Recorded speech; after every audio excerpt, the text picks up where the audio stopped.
நமது உடம்புல உச்சியிலிருந்து ஒரு 2 இன்ச்சு கீழே பீனியல் கிளாண்ட் அப்படின்னு ஒரு சுரப்பி இருக்கு. இதுக்கு தமிழ்ல ஆனந்த சுரப்பின்னு பேரு. பாருங்க, எவ்வளவு பெரிய ஞானிகளா இருந்தா நமது உடம்புல ஒரு சுரப்பி இருக்கு, அதுக்கு ஆனந்த சுரப்பின்னு பேர் வச்சிருக்காங்க. ஏன் தெரியுங்களா? அந்த ஆனந்த சுரப்பிங்கிற பீனியல் கிளாண்ட் தான் உடம்புல இருக்கிற எல்லா உறுப்புகளையும் வேலை செய்ய வைக்குது. இப்போ நம்ம உடம்புல இரு புருவத்துக்கும் இடைப்பட்ட பகுதியில ஒரு சுரப்பி இருக்கும்பாங்க, பிட்யூட்டரி அப்படின்னு சொல்லுவாங்க. இது ஒழுங்கா இருந்தா எல்லாமே ஒழுங்கா இருக்குன்னு சொல்றாங்க இல்லையா? இதுக்கு பேரு மாஸ்டர் கிளாண்ட் அப்படிம்பாங்க. நான் என்ன சொல்றேன், எல்லா உறுப்புகளும் இவர் சொல்றதுதான் கேட்கிறாரு. ஆனா இவர் யார் சொல்றது கேட்கிறாரு தெரியுமா? ஹைப்போ தாலமஸ் அப்படிங்கிற சுரப்பி சொன்னாதான் இவர் கேட்பாரு. அந்த ஹைப்போஸ் தாலமஸுக்கு தாலமஸ்ங்கிற சுரப்பி சொன்னாதான் கேட்பாரு. அந்த தாலமஸை கண்ட்ரோல் பண்றதுதான் பீனியல் கிளாண்ட். இந்த நிகழ்ச்சி ஏற்பாடு பண்ணவங்க பிரம்மஸ்ரீ அப்படின்னு சொன்ன இல்லைங்களா? பிரம்மஸ்ரீ அப்படின்னா வாசி யோகம் கத்துக்கிட்டு பயிற்சி செய்யற அபியாசிகள்னு பேருங்க. அந்த வாசி யோகத்தை செய்யும் பொழுது அந்த ஆனந்த சுரப்பி வேலை செய்கிறது. அது வேலை செய்தால் உடம்பில் உள்ள அனைத்து செல்களும் தன்னைத்தானே புதிதாக மாறுகிறது. வாசியோகம் செய்யறதுங்கிறது அது ஒரு பயிற்சி. நான் உடனே உங்களை வாசியோகம் செய்யுங்கன்னு சொல்ல வரல. நான் என்ன சொல்ல வரேன்னா, இந்த சுரப்பி யாருக்கு ஒழுங்கா வேலை செய்தோ அவங்களுக்கு எல்லா உறுப்புகளும் தன்னைத்தானே குணப்படுத்திக் கொள்ளும். நமது உடம்பு இருக்கு இல்லைங்களா, 24 மணி நேரமும் தன்னைத்தானே குணப்படுத்திக்கிட்டே இருக்குது. யாருக்கு தெரியுமா? அந்த சுரப்பி ஒழுங்கா வேலை செய்யறவங்களுக்கு. நல்லா கேளுங்க, அந்த பீனியல் கிளாண்டுன்னு சொல்றாங்க இல்லைங்களா, இது சம்பந்தமா இது வரைக்கும் யாருமே ரிசர்ச்சே பண்ணது இல்லைங்க. சயின்டிஸ்ட் நீங்க கூகுள் பண்ணி பாருங்க. செத்ததுக்கு அப்புறமா அந்த சுரப்பியை போய் ஓபன் பண்ணி பாக்குறாங்களாமா, எவாபரேட் ஆயிடலாமா. அதுக்குள்ள என்ன இருக்குன்னு இது வரைக்கும் யாருமே கண்டுபிடிச்சதே இல்லை. உயிரோடவே சில பேர்த்த மண்டை உடைச்செல்லாம் பார்த்துருக்காங்களாமா. சரி, உயிரோட உடைச்சு பார்க்கலாம் அப்படின்னு. அப்போ இல்லையாமா. இப்போ இந்த கம்ப்யூட்டரு, செல்போனு, வாட்சில் எல்லாம் ஐசின்னு சொல்லி ஒரு மொட்டு மாதிரி ஊற்றி வச்சிருப்பாங்க இல்லைங்களா, உள்ள என்னன்னு தெரியாது, சின்ன சிப்பு மாதிரி இருக்கும். ஆனால் அது எவ்வளோ வேலையை பண்ணுது. அதுல நமது உடம்பில் இருக்கிற அந்த சுரப்பி தான் எல்லா உறுப்புகளையும் கண்ட்ரோல் பண்ணுதுங்க. இந்த சுரப்பிய யார் ஒருவர் ஒழுங்கா வேலை செய்ய வைக்கிறார்களோ அவர்களுக்கு உடம்பில் தன்னைத்தானே அனைத்து வியாதிகளும் குணமாகுது. இதாங்க விஷயம். ஒரு குழந்தை பிறந்த உடனே பாத்தீங்கன்னா உச்சி துடிச்சிட்டு இருக்கும். அப்புறம் ஏன் தெரியுமா? அந்த குழந்தை இன்னும் சாப்பிடல, தண்ணி குடிக்கல, பால் சாப்பிடல, யூரின் போகல, மலம் போகல. அந்த குழந்தைக்கு எப்படி சக்தி கிடைக்கும்? உச்சந்தலை உறிஞ்சு கொடுத்துட்டு இருக்கு. அப்புறம் இந்த குழந்தை என்ன பண்ணுது? சாப்பிடுது, தண்ணி குடிக்குது, யூரின் போகுது, கோவப்படுது, டென்ஷன் ஆகுது, பயம் வருது. அப்புறம் என்ன ஆகுது? அது அடைச்சிருது. சரிங்களா? அப்போ நான் என்ன சொல்றேன்னா, அந்த பிறக்கும் போது அந்த குழந்தைக்கு ஒண்ணு வேலை செஞ்சது இல்ல, அதை நம்ம மறுபடியும் வேலை செய்ய வச்சுட்டா சாப்பிட வேண்டாம், தண்ணி குடிக்க வேண்டாம், மருந்தெல்லாம் தேவையில்லை, உடம்பு தன்னைத்தானே குணப்படுத்தும். இதாங்க சப்ஜெக்ட். அந்த பீனியல் சுரப்பியை எப்படி நாம் ஆக்டிவேட் செய்யறது அப்படிங்கிறது தான் இன்று வகுப்பு. அந்த சுரப்பியை வேலை செய்ய வச்சுட்டா என்ன ஆகும் அப்படின்னு கேட்டீங்கன்னா, நம்ம உடம்பு இருக்கு இல்லைங்களா, ஒரு நிமிஷத்துல 300 கோடி செல்லு புதுசா மாறுதுங்க. இது பாருங்க, இந்த கை இருக்கு இல்லையா, 50 வருஷமா வேலை செஞ்சிருக்கீங்க, எனக்காவது தேஞ்சு போயிருக்கா? மற்ற வீட்டில் இருக்கிற பொருள்லாம் தேஞ்சு போகுதா இல்லையா? இந்த கால் 55 வருஷமா நடந்திருக்கும், தேஞ்சு போயிருக்கா? முடி புதுசு தானே, நகம் புதுசு தானே. நீங்களே பாருங்க, நம்ம உடம்பு புதுசா பழசா? புதுசு. ஒவ்வொரு வினாடியும் புதுசா மாறுறதுனால இன்னும் உயிரோடு இருக்கிறோம். 50 வருஷம் முன்னால வாங்கின பீரோ கட்டெல்லாம் ஊருக்குள்ள தேஞ்சு போய் கிடக்காது. ஆனா இங்க 50 வருஷம் முன்னால வாங்கின பீரோ கட்டெல்லாம் சேர்ல உட்கார்ந்துருக்கு. ஆனா நீங்க தேஞ்சு போகல இல்லை. ஏன்? ஏன்னா நம்ம உடம்பு புதுசா மாறுதுங்க. இந்த கதை ஏன் தெரியுமா சொல்றேன்? இந்த பீனியல் சுரப்பி யாருக்கு ஒழுங்கா வேலை செய்யுதோ ஒரு நிமிஷத்துல 300 கோடி செல்லு புதுசா மாறி ஒரு வருஷத்துல எல்லா செல்லும் புதுசா மாறிடுங்க. அப்ப நான் என்ன சொல்றேன், எங்கிட்ட தனித்தனி வியாதிக்கு தனித்தனி வைத்தியம் எல்லாம் இல்லை. இது எப்படி ஒழுங்கா வேலை செய்யறதுன்னு சொல்லி கொடுப்பேன் இன்னைக்கு. அதை நீங்க ஃபாலோ பண்ணீங்கன்னா நோயுள்ள செல்லெல்லாம் செத்து ஆரோக்கிய செல்லா மாறியும். குடல் இருக்கு இல்லைங்களா, 36 மணி நேரத்துல புதுசா மாறுதாமா. ரத்தத்தின் வெள்ளை அணுக்கள் 13 நாள்ல புதுசா மாறுது. ரத்தத்தின் சிவப்பு அணுக்கள் 120 நாள்ல புதுசா மாறுது. இப்படி உடம்புல எல்லா ஒரு புதுசா மாறிட்டே இருக்குதுங்க. நான் என்ன சொல்றேன், உங்க நோய்க்கு பேர் வச்சு பொட்டு வச்சு பூ வச்சு அலங்காரம் பண்ணி அந்த நோயை ஆராய்ச்சி பண்றதை விட்டுட்டு இது எப்படி வேலை செய்யுதுன்னு தெரிஞ்சு போனா இது என்ன பண்ணுது, ஒரு நிமிஷத்துல 300 கோடி செல்ல புதுசா மாத்தி கொடுக்கும். அப்போ ஒரே வருஷத்துல மூட்டையே புதுசா மாறினா மூட்டு வலி சரியா போச்சு, கண்ணே புதுசா மாறினா கண்ணாடி அழுத்தலாம், வயிறு புதுசா மாறுச்சுன்னா வயிற்று வலி சரியாயிடுச்சு, கர்ப்பப்பை புதுசா மாறுச்சுன்னா கர்ப்பப்பையில் கட்டி கரைஞ்சிருச்சு. நான் சொல்றது புரிஞ்சுக்குங்க, எங்கிட்ட தனித்தனி வியாதிக்கு தனித்தனி வைத்தியம் எல்லாம் இல்லை. நான் உங்களுக்கு சொல்லிக் கொடுப்பேன், செஞ்சீங்கன்னா மொத்த உடம்பு தன்னைத்தானே குணமாகும். இன்னைக்கு டைம் இல்லைங்கிறதுனால இது செஞ்சா எல்லா ஊருக்கும் குணமாகும்னு ஒரே வார்த்தையில முடிச்சிடுறேன். இந்த 5 நாள் கிளாஸ்ல 5 மணி நேரம் பேசுவேன். இதை செஞ்சா எப்படி எல்லா செல்லும் குணமாகுங்கிறத பேசுறதுக்கே 5 மணி நேரம் ஆகும். இப்ப அதை பேசினா எப்படி சரி பண்றதுன்னு சொல்றதுக்கு டைம் இருக்காதுங்கிறதுனால டைரக்டா எப்படி சரி பண்றதுங்கிறத மட்டும் இன்னைக்கு நான் பேசுறேங்க. ரொம்ப சிம்பிளா சொல்லிட்டுங்களா, நமது உடம்பில் ஒரு நிமிடத்தில் 300 கோடி செல்கள் தன்னைத்தானே புதுப்பிச்சு ஒரு வருஷத்தில் அனைத்து செல்லும் புதிதாக மாறுகிறது. உடனே அடுத்த கேள்வி, சரி தம்பி இது சரி பண்ணிட்டா எல்லா செல்லும் புதுசா மாறும்னு சொன்னீங்க, இப்படி மாறிட்டே இருந்தா சாவே வராதா? நல்ல கேள்வி. வரும். ஒரு மனிதனுடைய ஆயுள் காலம் எவ்வளவு தெரியுங்களா? எங்க ஆடு மாடு கோழி பன்றி எருமை இருக்கு, எல்லாம் ஒரே வயசு வாழுதா? நாய் 5 to 7 வயசு வாழுது, ஆமா 350 வயசு வாழுது, யானை 100 வயசு வாழுதா? அப்ப வயசு வித்தியாசம் இருக்கா இல்லையா? இப்ப ஒரு கேள்வி, மனிதனுக்கு எவ்வளவு வயசு? எல்லாரும் யோசிங்க, சொல்ல வேண்டாம், சொல்லட்டுங்களா? ஒரு மனிதனுடைய ஏவரேஜ் வயசு 120. இவங்க நம்ம எல்லாம் ஏன் தெரியுமா 50 வயசுல செத்து போறோம்? ரெக்கார்டு வச்சிருக்கோம். ஊர்ல எங்காவது சாவு நடக்கும், போய் பார்த்துட்டு அவர் செத்து இருப்பாரு, நம்ம என்ன பண்ணுவோம், உட்காந்துட்டு அவருக்கு 55 வயசு இருக்குமா, நமக்கு 48 ஆச்சு, அப்ப 7 வருஷம் தாங்குவோம், ரெக்கார்ட் பண்ணிக்கணும். உண்மையிலேங்க நம்ம எல்லாம் ஏன் தெரியுமா சீக்கிரமா செத்து போறோம்? செத்து போவோம் நம்புறோம். சீனா போய் பாருங்க, எல்லாரும் 150 வயசு வாழ்றாங்க. ஏன் தெரியுமா? சீனாவில் யாராவது செத்து போனாவே 110 வயசுக்கு மேலதான் இருக்கும். அப்போ அவங்க அதை பார்த்து பார்த்து பார்த்து நம்மளும் அதுவரை வாழ்வோன்னு நம்புறாங்க. ஏங்க இனிமேல் வயசை பத்தி எல்லாம் யாரும் பேசவே கூடாது. எனக்கு தெரிஞ்ச ஒரு அங்கிள் இருக்கிறார் சென்னையில தான், 95 வயசு ஆச்சு, நல்லா தான் இருக்கிறார். ரீசெண்டா பர்த்டே எல்லாம் கொண்டாடினார். என்னைக்காவது அவர் வயசை பத்தி யோசிச்சிருப்பாரா? பிளாக் அண்ட் ஒயிட் டிவில இருந்து எதிர்பார்க்கிறாங்க, இதோ அதோ. யோசிச்சு பாருங்க, அவர் வந்து விவேகம் படுத்தவர் அஜித் மாதிரி, நானா முடிவெடுக்காம போக மாட்டேன்டா அப்படிங்கிறாரு. யோசிச்சு பாருங்க, நான் சீரியஸா சொல்றேங்க, நான் நெகட்டிவா சொல்ல பாசிட்டிவா சொல்றேன். நமது அனுமதி இல்லாமல் எதுவுமே நடக்கக்கூடாது, தான் பாசிட்டிவ். உங்க வயசை நீங்க தான் முடிவு பண்ணணும். சரி, விஷயத்துக்கு வரங்க, இது எப்படி வேலை செய்ய வைக்கிறது தாங்க விஷயம். சிம்பிளா சொல்லிட்டா, யார் ஒருவர் பாசிட்டிவாக இருக்கிறீர்களோ இது வேலை செய்யும், யார் ஒருவர் நெகட்டிவாக இருக்கிறீர்களோ வேலை செய்யாது. அவ்வளவுதாங்க. பாசிட்டிவ்னா என்ன? நேர்மறை எண்ணங்கள். நெகட்டிவ்னா என்ன? எதிர்மறை எண்ணங்கள். இப்ப நான் என்ன பண்ண போறேன், நேர்மறை எதிர்மறையை மட்டும் புரிய வச்சிருவேன். நீங்க அதை மட்டும் மாத்தினா இது வேலை செய்யும். இது வேலை செஞ்சா எல்லா வியாதியும் குணமாயிடும். அதனால இப்ப நான் என்ன பண்ண போறேன், நேர்மறை எதிர்மறைனா என்னங்கிறத பார்க்கலாம். இது பாருங்க, இந்த பீனியல் சுரப்பி இருக்கு இல்லையா, இது வந்து ஒரு மண்ணு மாதிரி. மண்ணுல கஞ்சா விதைச்சா கஞ்சா முளைக்குமா? நெல் விதைச்சா அரிசி முளைக்குமா? இது ஏன் தெரியுமா சொல்றேன், மண்ணுக்கு நல்லது கெட்டது தெரியாது. இப்போ மண்ணில் கொண்டு கஞ்சா விதைக்கிறீங்க, எந்த மண்ணாவது ஹலோ இது கஞ்சா நான் விளைய மாட்டேன் எடுத்துட்டு போ அப்படின்னு சொல்லியிருக்கான்? அது என்ன பண்ணும்? விதைச்சா முளைக்கும். இந்த பீனியல் இருக்கு இல்லையா, நீங்க எதை விதைக்கிறீங்களோ அதுதான் முளைக்கும். அதுக்கு நல்லது கெட்டதெல்லாம் தெரியாதுங்க. அதனால உங்க வாழ்க்கையில வந்து நோய் இருக்கு இல்லையா, இந்த நோய், துன்பம், துயரம், இந்த வியாபாரம் நஷ்டம், குடும்ப பிரச்சனை, தற்கொலை, கொலை, டைவர்ஸ், இது எல்லாத்துக்கும் யார் தெரியுமா காரணம்? நீங்கள் விதைத்ததே காரணம். ஆச்சரியமா இருக்குல்ல? தம்பி என்னப்பா எப்படி சொல்ற, என் பிசினஸ் நஷ்டம் ஆயிடுச்சு நானா நினைச்சேன் அப்படின்னு சொல்லுவீங்க. கொஞ்ச நேரம் பொறுமையா இருங்க, இப்ப நான் சில விஷயம்லாம் சொல்லுவேன், அதுக்கப்புறம் நாம தான் நினைச்சோன்னு சொல்லுவீங்க.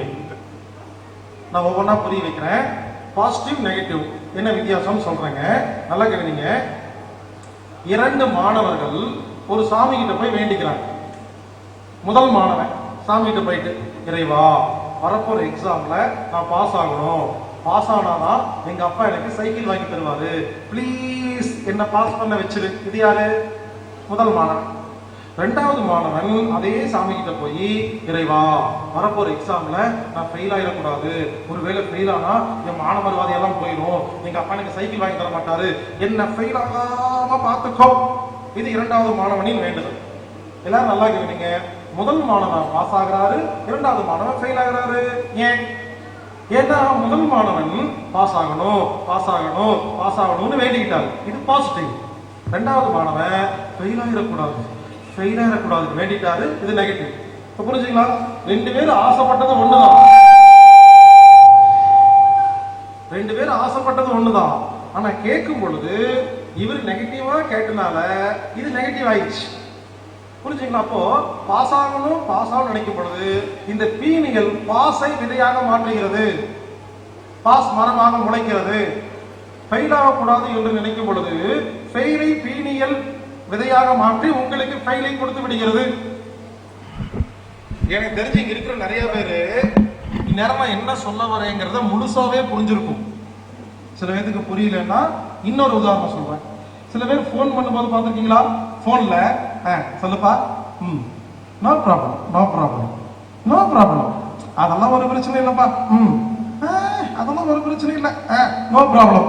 இப்படி யாரெல்லாம் பேசுறீங்களோ உங்களுக்கு எல்லா ப்ராப்ளம் வரும்.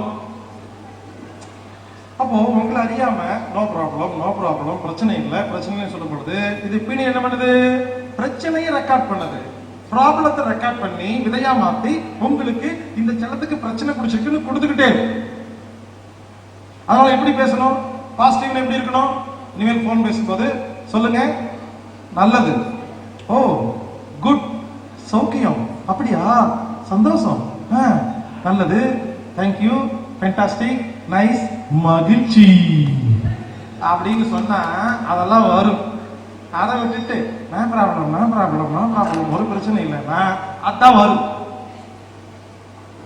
ஒரு மனைவி அப்படிதான், ஹஸ்பண்ட் வீட்டை விட்டு காலையில வெளியே வேலைக்கு போறாரு. இந்த மனைவி சும்மா இல்லாம, ஏங்க நான் ஒரு பொருள் சொன்னேன்ல, நைட்டு வரும் பொழுது மறக்காம வாங்கிட்டு வந்துருங்க. அவர் மறந்துட்டு தான் வருவாரு. எல்லா புருஷனும் பொண்டாட்டி சொல்றது ஏன் தெரியுமா மறக்கிறோம்? நீங்க சொல்றதே சரியில்லை. மறக்காம வாங்கிட்டு வந்துருங்கன்னு சொன்னா அதில் என்ன வினை இருக்கிறது? மறத்தல். அப்ப அது ஆக்டிவேட் ஆகுதுங்க. ஏங்க இனிமேல் அப்படி சொல்லாதீங்க, புருஷனுக்கு புரியுற பாஷையில சொல்லுங்க. ஏங்க நைட்டு வரும் பொழுது ஒரு பொருள் சொன்னல, ஞாபகமா வாங்கிட்டு வாங்க, இது பாசிட்டிவ். சொல்லி பாருங்களேன், நாங்கெல்லாம் வாங்கிட்டு வருவோம். ஒரு மணி அப்படிதான், ஹஸ்பண்ட் போயிட்டு ஒருபடி மேல போய், ஏங்க என்ன மறந்துருக்கீங்களா? மறந்தே போயிட்டாராமா. நீங்களே ஏன் அவருக்கு நல்ல விஷயம் எல்லாம் ஞாபகப்படுத்துறீங்க? மறந்துருவீங்களாங்கிறது நெகட்டிவா பாசிட்டிவா? நெகட்டிவ். ஏன்னா மறத்தல் அப்படிங்கிற வினை இருக்கு. உண்மையிலேங்க அவர் மறக்கல, நீங்க சொல்லி சொல்லி மறக்க வச்சிருக்கீங்க. எப்படி தெரியுமா சொல்லணும்? ஏங்க கேள்வியே பாசிட்டிவா இருக்கணுங்க. ஏங்க எப்பவுமே என்ன ஞாபகம் வச்சுக்குவீங்களா? இது பாசிட்டிவ். ஒரு மணி அப்படிதான் இன்னொரு படி மேல போய், ஏங்க என்னை விட்டு ஓடி ஈடு போயிட மாட்டீங்களே. உங்களுக்கு புரிஞ்சிருக்கும், ஓடியே போயிட்டாராமா, வரவே இல்லையாமா, பார்த்துட்டே உட்காந்துருக்க வேண்டியதுதான். புரிஞ்சுங்களா? அவருக்கு நல்லா தாங்க இருப்பாரு. ஏங்க என்னை விட்டு ஓடி அப்படின்னா அப்பதான் கற்பனை பண்ணுவாரு, அது ரெக்கார்ட் ஆகிடும். எப்படி தெரியுமா கேட்கணும்? எப்பவுமே என் கூட இருப்பீங்களா? இது பாசிட்டிவ். புரிஞ்சுங்களா? இதாங்க பாசிட்டிவ், இதாங்க நெகட்டிவ். பள்ளிக்கூடத்துல குழந்தைகள்லாம் ஏன் தெரியுமா கத்துது? டீச்சர் தான் காரணம். கத்தாத கத்தாத கத்தாத கத்தாத, குழந்தைலாம் கத்துது. நீங்க குழந்தைகிட்ட போயிட்டு டோன்ட் டாக்னா டாக்குங்க. எப்படி தெரியுமா சொல்லணும்? அமைதி, சைலண்ட், அமைதி சொல்லி பாருங்களேன், என்னது ரெக்கார்ட் ஆயிடும். அமைதியா தான் இருக்கும். குழந்தைகள்லாம் ஏன் தெரியுமா குறும்பு பண்ணுது? பேரண்ட்ஸ் தான் காரணம். குறும்பு பண்ணாங்க, வால் பண்ணாங்க, விழுந்துறாங்க, உடைச்சறாங்க, அமைச்சராங்க. என்னைக்காவது நல்ல வார்த்தை பேசியிருப்போமா? பத்திரமாரு, பாதுகாப்பாரு, சேஃப்டியாரு, பிடிச்சுக்கோ, பத்திரமா வச்சுக்கோ சொல்லி பாருங்களேன். அந்த குழந்தை நல்லா மட்டும் தாங்க இருக்கும். இதாங்க பாசிட்டிவ், இதான் நெகட்டிவ். ஒரு அப்பா அப்படிதான், பையன் கார் எடுத்துட்டு போறான். இந்த அப்பா சும்மா இல்லாம, டேய் நீ கார் ரொம்ப வேகமா ஓட்டுறியாமாடா, எல்லாரும் சொல்றாங்கடா, எங்கேயாவது போய் இடிச்சு ஆக்சிடென்ட் பண்ணிடாதடா. உங்களுக்கு புரிஞ்சிருக்கும். இப்படி சொன்னா ஆக்சிடென்ட் ரெக்கார்ட் ஆகுதா, ரெக்கார்ட் ஆகுதா, ரெக்கார்ட் ஆகுதா? ஒரு நாள் வண்டி போய் இடிச்சிடும், ஆக்சிடென்ட் ஆயிடும். அப்பா சொல்லுவாரு, நான் சொன்னல நீ கேட்டையா, நீங்க சொன்னீங்க அந்த ஆச்சு. சீரியஸாங்க, இந்த அப்பாவும் அம்மாவும் சேர்ந்து பையனை பொண்ண எதையெல்லாம் ஆகக்கூடாதுன்னு சொல்லி வளர்த்துறீங்களோ உங்கள் வாய் முகூர்த்தத்தில் கண்டிப்பாக ஆகும். இனிமேல் எது ஆகக்கூடாதோ அதை சொல்லாம எது ஆகணுமோ அதை சொல்லி பாருங்க. இதான் பாசிட்டிவ். எப்படி சொல்லலாம்? தம்பி கார் ஓட்டும் பொழுது பத்திரமா பாதுகாப்பா சேஃப்டியா ஓட்டுப்பா. இவர் பாசிட்டிவ். இந்நேரம் உங்களுக்கு புரிஞ்சிருக்குன்னு நினைக்கிறேன் பாசிட்டிவ் நெகட்டிவ் என்ன வித்தியாசம்னு. ஒருவேளை புரியலையா? ஒருவேளை புரியலையா? புரியுற மாதிரி சொல்றேன். யாரெல்லாம் எம்ஜிஆர் பாட்டை விரும்பி கேட்கிறீங்களோ நீங்கெல்லாம் பாசிட்டிவ். யாரெல்லாம் சிவாஜி பாட்டை விரும்பி கேட்கிறீங்களோ நீங்கெல்லாம் நெகட்டிவ். நீங்க எம்ஜிஆர் பாட்டு கேட்டு பாருங்க, 195 பாட்டு பாசிட்டிவா மட்டும்தான். சிவாஜி பாட்டு 195 நெகட்டிவா இருக்கும். எம்ஜிஆர் பாட்டு கேட்டு பாருங்களேன், 5 நிமிஷம் கேட்டு முடிச்சோன்ன, உலகம் பிறந்தது எனக்காக அதோ அந்த பறவை போல வாழ, கேட்டு முடிச்சோன்னே நமக்குள்ள ஒரு சந்தோஷம் வருங்க. சிவாஜி பாட்டை கேட்டு பாருங்களே, ஏன் பிறந்தாய் மகனே சொப்பி சுட்டதடா சோதனை மேல் சோதனை யாருக்காக இந்த மாளிகை அப்படின்னு உருகி ஊத்தி ஒண்ணுமில்லாம ஆயிடுங்க. டி.எம். சௌந்தரராஜன் கடைசியா பாடின பாட்டுன்னு தெரியுமா? என் கதை முடியும் நேரம் இது என்பதை உணர்த்தும் பாடல் இது. அதுக்கப்புறம் பாடுற கூப்பிடவே இல்லை யாருமே. ஒருத்தர் தாடி வச்சு டைரக்டர் கூட்டிட்டு போய் ஆப்பு கொடுத்துட்டாரு. யாரு? யாரு? போறதே ராகத்தை கூட்டிட்டு போய் பாட சொன்னாரு. என் கதை அப்படி அடுத்த பாட்டு, நான் ஒரு ராசி இல்ல ராஜா. பாவங்க, அவ்வளவு பெரிய மனுஷனை கூட்டிட்டு போய் நெகட்டிவா பாட்டு கொடுத்து அவர் வாழ்க்கையிலே பாடலைங்க. அவரு இங்க பாருங்க, நான் சிம்பிளா சொல்றேன், பாசிட்டிவ் நெகட்டிவ் யாருக்கு வித்தியாசம் தெரியுதோ நீங்க இந்த உலகத்தில் ராஜா. இந்த உலகத்தில் சாதனம் பண்ண எல்லாத்துக்கும் தெரிஞ்ச ஒன்னே ஒண்ணு பாசிட்டிவ்.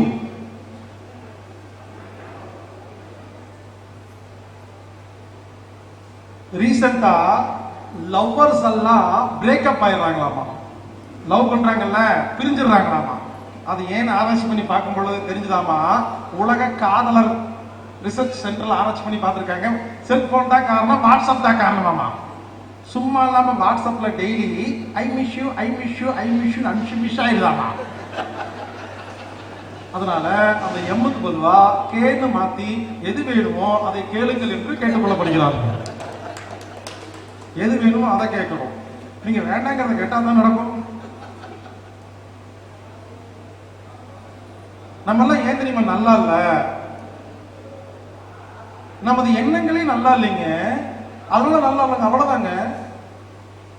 இவருங்க யார் பிறரை குறை சொல்கிறீர்களோ நீங்கள் உங்களை பற்றி சொல்லிக் கொள்கிறீர்கள். நான் வியாபாரம் பண்ணணுங்க, 4 பிசினஸ், எல்லாரும் ஏமாத்திட்டாங்கன்னா எனக்கு வியாபாரம் பண்ண தெரியலங்கிறத ஒத்துக்கிறீங்கன்னு அர்த்தம். என் பொண்டாட்டி நான் சொன்னா கேட்க மாட்டேங்கிறான்னா ஒரு பொண்ணு கிட்ட பேச தெரியல அர்த்தம். என் புருஷன் லவ் பண்ணவே மாட்டேங்கிறாரு, நீ லவ் பண்ற மாதிரி இல்லைன்னு அர்த்தம். புரிஞ்சுக்குங்க, பிறர் எப்பொழுது குறை சொல்கிறீர்களோ உங்களுக்கு என்னமோ தெரியலங்கிறத நீங்க ஓப்பனா சொல்றீங்கன்னு அர்த்தம். பாசிட்டிவா இருக்கிறவங்க யாரையும் குறை சொல்ல மாட்டாங்க, நல்ல விஷயத்தை மட்டும்தான் பேசுவார்கள். அரசியல்வாதிகள் ஏன் தெரியுமா நல்லா இருக்காங்க? யாரையும் குறை சொல்ல மாட்டாங்க, 10 பேர்த்த கூட வச்சுக்குவாங்க. அண்ணன் வாழ்க, அஞ்சாம் நெஞ்சன் வாழ்க, முதலாம் மிச்சர் கம்பெனி வாழ்க, 2ஆம் மிச்சர் கம்பெனி வாழ்க, தியான செம்மன் வாழ்க அப்படின்னு சௌக்கியமா இருப்பாங்க. பொதுமக்கள் என்ன பண்றீங்க? டிவி பார்த்துட்டு பேப்பர் படிச்சுட்டு அவன் நல்லா இல்ல இவன் நல்லா இல்ல அந்த திட்டி திட்டி நாம நல்லா இல்லைங்க. பிறரை திட்டும் நேரத்தை விட உங்களை பற்றி பெருமையாக பேசும் நேரங்கள் யாருக்கு அதிகமாக இருக்கிறதோ நீங்கள் நன்றாக இருப்பீர்கள். அவ்வளவு விஷயம். யாரையாவது போய் நீ நல்லாவே இருக்க மாட்டேன் திட்டிட்டு வாங்க, இது பாசிட்டிவா நெகட்டிவா? பாசிட்டிவ். நல்லாவே இருக்க மாட்டேங்கிறதுல என்ன வினை இருக்கு? நன்றாக இருத்தல். அப்ப நல்லா இருப்பாங்க. நீங்க யார்கிட்ட போய் உங்களுக்கு ஒரு குறை வரக்கூடாது சொல்லிட்டு வாங்க, எல்லா குறையும். இந்த முருகன் கோயில போனீங்கன்னா பெருசா எழுதி வச்சிருப்பாங்க, யாம் இருக்க பயமே. இதை யாரெல்லாம் வீட்டுல முருகன் போட்டோ போட்டு கேலண்டர் வச்சிருப்பாங்க, யாம் இருக்க பயமேன்னு. யார் வீட்டுல எல்லாம் யாம் இருக்க பயமேங்கிற கேலண்டர் வச்சிருக்கீங்களோ பயந்து பயந்து சாதிங்க. ஆமா, டெய்லி யாம் இருக்க பயமே, யாம் இருக்க பயமே, பயந்தானே வரும். அது நெகட்டிவ்ங்க. அது எப்படி பாசிட்டிவா மாத்தணும்? யாம் இருக்க தைரியம் அப்படின்னு மாத்துங்க. பக்கத்துல முருகன் கோயில் இருந்தா போய் சொல்லுங்க, யாம் இருக்க பயமேன்னு எழுதாதீங்க, யாம் இருக்க தைரியம் எழுதுங்கன்னு சொல்லுங்க. நான் சொல்லி பல கோயில்கள்ல, மலேசியா சிங்கப்பூர் இருக்கிற பல கோயில்களுக்கு போனீங்கன்னா யாம் இருக்க தைரியம் தான் எழுதி வச்சிருப்பாங்க, பயமே எழுதி வச்சிருக்க மாட்டாங்க. மாறிட்டாங்க. இது பாசிட்டிவ். அடுத்தது இன்னொரு பாட்டு இருக்குது, சில பேர் விரும்பி கேட்பாங்க. குறை ஒன்றும் இல்லை மறைமூர்த்தி கண்ணா, குறை ஒன்றும் இல்லை கண்ணா. இந்த பாட்டை யாரெல்லாம் கேட்கறீங்களோ எல்லா குறையும். ஆமாங்க, அந்த பாட்டுல குறையில்லை குறையில்லை குறையில்லைன்னு வந்தா குறை ரெக்கார்ட் ஆகுமா இல்லையா? அந்த பாட்டு நெகட்டிவ்ங்க. அந்த பாட்டு எப்படி தெரியுமா எழுதிருக்கணும்? நிறை மட்டுமே கொடுத்தா என் மறைமூர்த்தி கண்ணா உனக்கு நன்றின்னு பாட்டு எழுதியிருந்தா இது பாசிட்டிவ். ரீசெண்டா ஒரு காதல் பாட்டு கேட்டேன், உடனே ஆஃப் பண்ணிட்டேன். ஒருத்தர் லவ் பண்ண போறானாமா, எப்படி பாடிட்டு போறான், ஐயோ ஆஃப் பண்ணிட்டேன். லவ் பண்ணவே இன்னும் போகல, அதுக்குள்ள ஐயோட்டு போனா.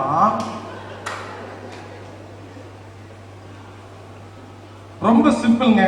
இந்த உலகத்தில் மிகப்பெரிய சாதனை செஞ்சாங்க இல்லையா, பெரிய பெரிய சாமியார்கள், அரசியல்வாதிகள், அதிகாரிகள், அவங்க கூட ஒரு 4 நாள் இருங்க, அவங்க வாயில நல்ல வார்த்தை மட்டும்தான் வரும்.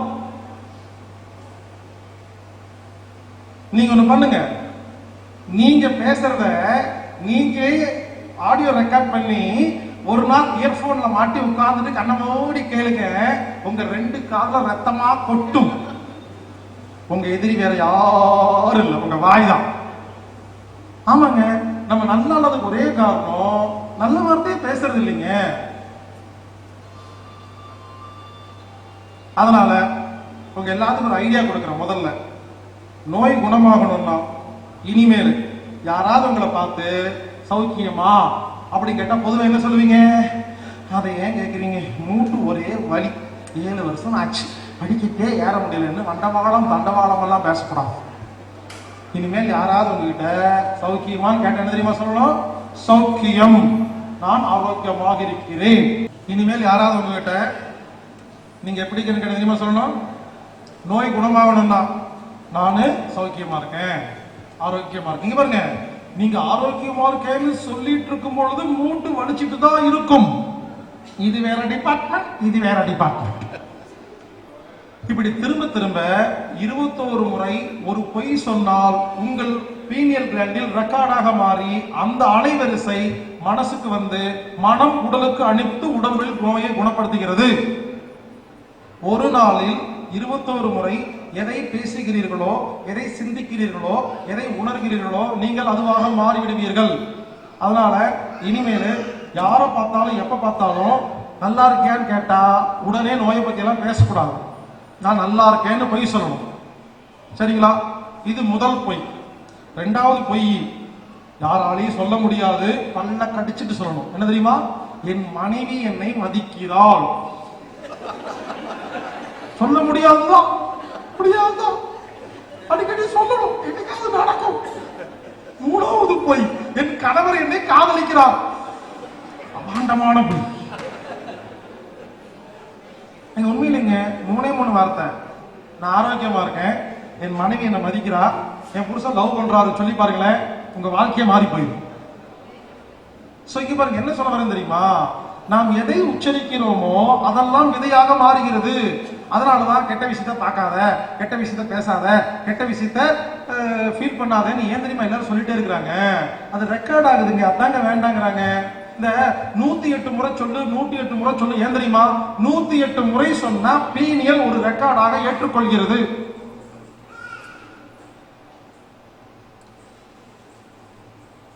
அதனால இனிமேல் இங்க பாருங்க, நல்ல வார்த்தையா பேசுங்க. ஒரு கம்பெனியில மீட்டிங் போட்டுட்டு நாளைக்கு 9 மணிக்கு காலையில மீட்டிங்கு, யாரும் லேட்டா வந்துடாதீங்க. புரிஞ்சிருக்கும், எல்லாம் லேட்டா தான் வருவாங்க. எப்படி சொல்லணும்? காலையில 9 மணிக்கு மீட்டிங்கு, 8:50க்கு நீங்க எல்லாரும் வந்துருவீங்கன்னு நான் நம்புறேன். இவரு நல்லவர். இவ்வளவு விஷயம். எனவே நமது உடம்பில் ஆரோக்கியம் வேண்டும் என்றால், மனதில் நிம்மதி வேண்டும் என்றால், புத்தியில் தெளிவு வேண்டும் என்றால், குடும்பத்தில் நல்லது வேண்டும் என்றால், வருமானம் வேண்டும் என்றால், நீங்க செய்ய வேண்டிய ஒன்னே ஒண்ணு, இனிமேல் நல்ல வார்த்தை பேசணும். அதுக்கு ஒரு ஐடியா கொடுக்குறேன். இப்ப இருந்து நீங்க பேசுறத நீங்களே கவனிங்க. இது நெகட்டிவா பாசிட்டிவா? ஏங்க ஒரே நாள்ல மாற முடியாதுங்க. ரொம்ப வருஷமா நெகட்டிவா இருக்கிறோம். நான் சொல்லி முடிச்சோன்னே இன்னைக்கு உடனே எல்லாம் மாறாது. கொஞ்சம் கொஞ்சமா தான் மாற்ற முடியும். அதுக்கு ஒரு சின்ன உதாரணம். 12 மணிக்கு பிரேக் கொடுக்குறேன், 12:30க்கு வரணும், சரிங்களா? இந்த 12 மணிக்கு போறீங்க இல்லையா, ஒருத்தர் என்ன பண்ணிட்டாரு, எங்கிட்ட வந்து பேசிட்டு அப்படி சுத்திக்கிட்டு லேட்டா போறாரு. 12:20க்கு போறாரு. அங்க போய் டீ தீர்ந்து போச்சா அப்படின்னு கேட்டாருன்னா நெகட்டிவ், டீ இருக்கான்னு கேட்டா பாசிட்டிவ். இவ்வளவு வித்தியாசம். நீங்க எது செஞ்சாலும் இது பாசிட்டிவா நெகட்டிவா? ஏங்க ஆரம்பத்துல கொஞ்சம் கஷ்டமா இருக்கும். மிஞ்சி மிஞ்சி போனா 1 மாசம் ட்ரைனிங், அதுக்கப்புறம் வாயு நல்ல வார்த்தை தான் வரும், உடம்பு நல்லா தாங்க இருக்கும், மனசு நல்லா தாங்க இருக்கும். ப்ரூஸ்லி செத்து போனது எத்தனை வயசு தெரியுமா? 32 வயசு. உலகத்திலேயே அதிக சண்டை தெரிஞ்சது யார் தெரியுமா?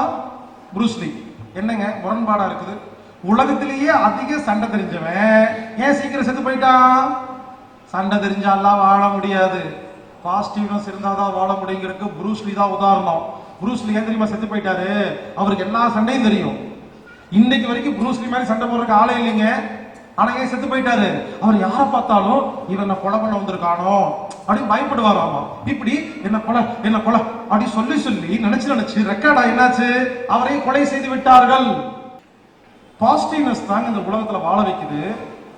கடைசி உதாரணம் சொல்லிட்டா, அன்னை தெரசாட்ட போயிட்டு ஒரு குரூப் கேட்டாங்களாமா, தீவிரவாத ஒழிப்பு போராட்டத்துக்கு தலைமை தாங்க வாமான்னு.